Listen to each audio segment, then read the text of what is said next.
आफ्ताब और श्रद्धा का भी केस इस क्रूर हत्या से छोटा पड़ जाता है। दोस्तों, आज एक ऐसी सच्ची घटना लेकर मैं आया हूँ आपके सामने झारखंड से कि एक व्यक्ति और एक लड़की दोनों भागकर शादी करते हैं और भागने के बाद जब थाने में जाते हैं अपनी पूरी प्यार मोहब्बत के बारे में जब पुलिस को बताते हैं, जानकारी देते हैं और कहते हैं कि हमारे परिवार वाले इस रिश्ते को स्वीकार करने के लिए तैयार नहीं, क्योंकि वो पहले से दोनों शादीशुदा थे। तो जब ये सारी घटना के बारे में जब पुलिस को बताते हैं तो पुलिस उनकी शादी करवा देती है और शादी होने के बाद वो व्यक्ति अपनी ही बीवी की जिससे लव मैरिज शादी की थी उसकी 1 महीने बाद ही एक इतनी क्रूर हत्या करता है जिसके 1 नहीं 2 नहीं 50 टुकड़े कर देता है।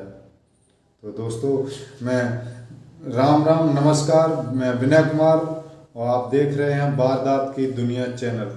तो बने रहिए हमारे साथ। अगर हमारा वीडियो और हमारी ये सच्ची घटना आपको अच्छी लगे तो हमारे चैनल को सब्सक्राइब करें और नीचे जो घंटी वाला बटन है उसे दबा करके ऑल पे क्लिक करके हमारे चैनल को सब्सक्राइब करें, ताकि मैं जब भी कोई वीडियो अपलोड करूं तो आपके फ़ोन में एक बेल आइकन बजे, एक नोटिफिकेशन जाए, जिससे हमारी वीडियो के बारे में आपको जानकारी मिलती रहे।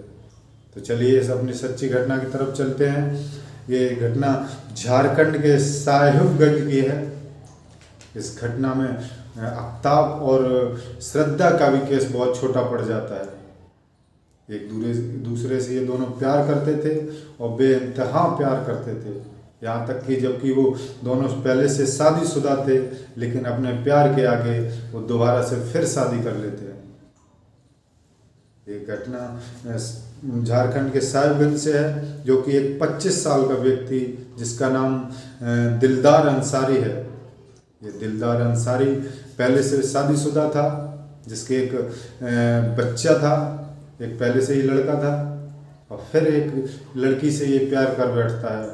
और वो लड़की भी पहले से शादीशुदा थी, वो महिला भी पहले से शादीशुदा थी, जिसके एक 5 साल की लड़की थी। वो लड़की अपने दादा दादी के पास रहती थी।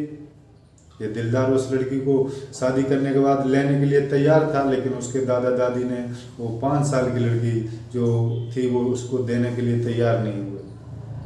और जिस लड़की के साथ ये शादी करता है इसका नाम रूबिका है। रूबिका ये साहिबगंज के डोढ़ा की रहने वाली है। तो जब ये दोनों 1 महीना शादी हो जाता है, 1 महीना दोनों बीवियां साथ में ही रहती दिलदार के, तो जो पहले वाली बीवी थी इस शादी को लेकर और इसके परिवार वाले हर रोज दिलदार से कोई ना कोई झगड़ा होता था। आए दिन उनसे झगड़ा ही चलता था। जो पहली वाली बीवी थी वो हर रोज झगड़ा करती रहती थी। तो जब काफ़ी दिन हो जाते, 1 महीना हो जाता और 1.5 महीने बीत जाते, तो दिलदार एक दिन परेशान होकर के अपनी इस जो दूसरी वाली बीवी थी इसके साथ बहुत ही दर्दनाक हत्या देता है। इसको बहुत ही दर्दनाक मौत देता है। इसमें ये अकेला नहीं था, इसके मामा भी थे और इसके कुछ परिवार वाले भी इस हत्या में शामिल थे। तो ये पहले तो इस रूबिका को जिसकी उम्र 22 साल है, तो इसको अपने घर पे बड़े प्यार से खाना पीना खाने के बाद शाम को, और ये दिलदार इसके सहयोगी बड़े प्यार से उस घर में आके रूबिका से बात करते हैं। और बात करने के बाद इसको रात को जब सो जाती है तो उसको मुंह दबाकर, इसके गला दबाकर उसको उठा ले जाते हैं। उठाने के बाद इसकी गला रेत कर हत्या करते हैं। पहले तो इसके साथ रेप करते हैं इसके मामा और ये सब मिल के, और रेप करने के बाद फिर इसकी गला दबाकर हत्या कर देते हैं। हत्या करने के बाद एक इलेक्ट्रॉनिक कटर या ग्राइंडर जिसको कहा जाता है अपनी भाषा में, उससे इसके 1 नहीं 2 नहीं 50 टुकड़े करते हैं। और 50 टुकड़े करने के बाद इसको एक बोरे में भर करके, और एक जो उसके दिलदार का जो मामा था उसका एक पुराना मकान था जो बंद पड़ा हुआ था, काफ़ी दिन से वो बंद था, उसमें कोई रह नहीं रहा था, उसी मकान में ले जा कर के वो वहीं पे छुपा देता है। कुछ टुकड़े वहाँ पे फर्श पे गिर जाते हैं और कुछ टुकड़े अपने उसी मकान से तो कुछ 300 मीटर की दूरी पे ले जा करके ऐसे सुनसान जगह में फेंक देता है, झाड़ियों में। जब वो टुकड़े सुबह होते ही कुत्ते उनको उठा के जब नोच नोच कर खा रहे थे, और खाने के बाद जब पता चलता है गांव वालों को, और जब देखते हैं लोग सुबह हो करके उठ करके देखते हैं जब बाहर निकल के, तो वो कुत्ते कुछ इंसानी टुकड़े खा रहे थे। तो इस बात की खबर लोग अपने जो गांव के मुखिया होते हैं, जो सरपंच होते हैं, उनको देते हैं। उनके देने के बाद जो जिम्मेदार लोग थे, सरपंच वगैरह, वो इस बात की खबर को पुलिस को सूचना देते हैं। और पुलिस जब इस घटना स्थल पर पहुंचती है और जब जाके इसका खुलासा करती है, इसकी खोजबीन करती है, तो इसमें रूबिका का पता चलता है। इसमें दिलदार की जो पत्नी थी, जो दूसरी वाली पत्नी जो फिलहाल में ही शादी हुई थी, ये उसी का मर्डर था, ये उसी के डेड बॉडी के कुछ टुकड़े थे। बहुत कुछ छानबीन करने के बाद जब पता चला पुलिस को कि ये वहाँ पे इस तरीके से मर्डर हुआ और इस मकान में हुआ, तो पूरी घटना की जानकारी लेने के बाद अभी तक रूबिका के सिर्फ 18 टुकड़े मिले हैं। 100 के सिर्फ 18 टुकड़े। इस डेड बॉडी के 18 टुकड़े मिले, जिसमें अभी सिर और बॉडी के कुछ और पार्ट जो हैं, जो हिस्से हैं, वो अभी तक नहीं मिल पाए। जब पुलिस इससे सख्ती से कार्रवाई करती है और पूछताछ करती है, लेकिन ये दिलदार इसका मर्डर करने के बाद, हत्या करने के बाद गुमशुदगी की FIR भी लिखा देता है, जिससे कि ताकि मेरे ऊपर इसका कोई इल्ज़ाम ना आए। लेकिन जब पता चलता है, पुलिस को शक हो जाती है, तो वो उसी को गिरफ्तार कर लेते हैं। और उस करने के बाद जब सख्ती से पूछताछ करते हैं, तब वो पूरी घटना के बारे में बताता है। बताने के बाद वो अपने मामा का भी नाम रखता है और अपने कुछ परिवार वालों का भी नाम रखता है, और रखने के बाद बताता है कि 3 लोग हमारे साथ थे। इस रूबिका के पिताजी का नाम सुरजा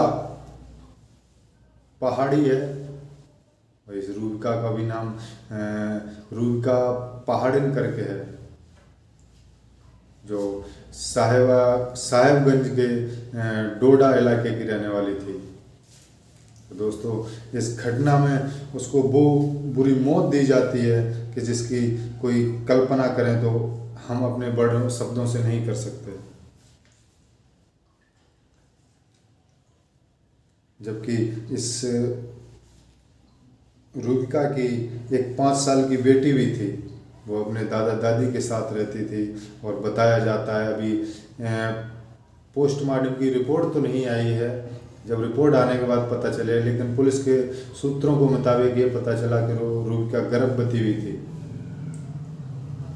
और रिपोर्ट आने के बाद पूरी घटना की सच्ची जानकारी पता चलेगी, और इस केस में तकरीबन 10 लोगों को गिरफ्तार करके जेल भी भेज दिया गया। और केस की अभी छानबीन चल रही है, कार्रवाई चल रही है। और इसका पोस्टमार्टम दुमका के फूलो झानो अस्पताल में कराया गया। और पोस्टमार्टम होने के बाद इसकी जो डेड बॉडी थी, इसके जो 100 के टुकड़े थे, उसको मंगलवार को गोंडा पहाड़ में जाके अंतिम संस्कार कर दिया गया। दोस्तों, इस घटना के बारे में आपका क्या ख्याल है? इस घटना को सुनाने का मकसद हमारा किसी को परेशान करना नहीं है, किसी के दिल को ठेस पहुंचाना नहीं है, और सिर्फ यही मेरा इस घटना का सुनाने का तात्पर्य रहता है कि जो लोग अपने माता पिता की बिगैर रजामंदी के, बिगैर राजी के जो ऐसे शादियां कर लेते हैं भाग करके, उनके साथ मैंने अक्सर देखा है, जहाँ तक मेरा मानना है, मैंने अक्सर देखा है कि उनके साथ कोई ना कोई ऐसी ही घटना घटती है। क्योंकि जो अपने माता पिता का दिल दुखाते हैं और उनकी बिगैर राजी के जो शादियां करते हैं, मैंने अक्सर कर देखा उनके साथ ऐसा ही होता है। तो भाइयों बहनों, मेरा कहना तो सिर्फ यही है आप लोगों से। मैं ये नहीं कहता कि आप प्यार नहीं करो, आप प्यार जरूर करो, जो भी इच्छा हो। अपने हर कोई अपनी ज़िंदगी अपने तरीके से जीने का हकदार है, लेकिन उसमें ऐसा नहीं हो कि अपनी खुशी के लिए परिवार के कम से कम 10, 20, 50 लोगों के तुम दिल को ठेस पहुंचा दो।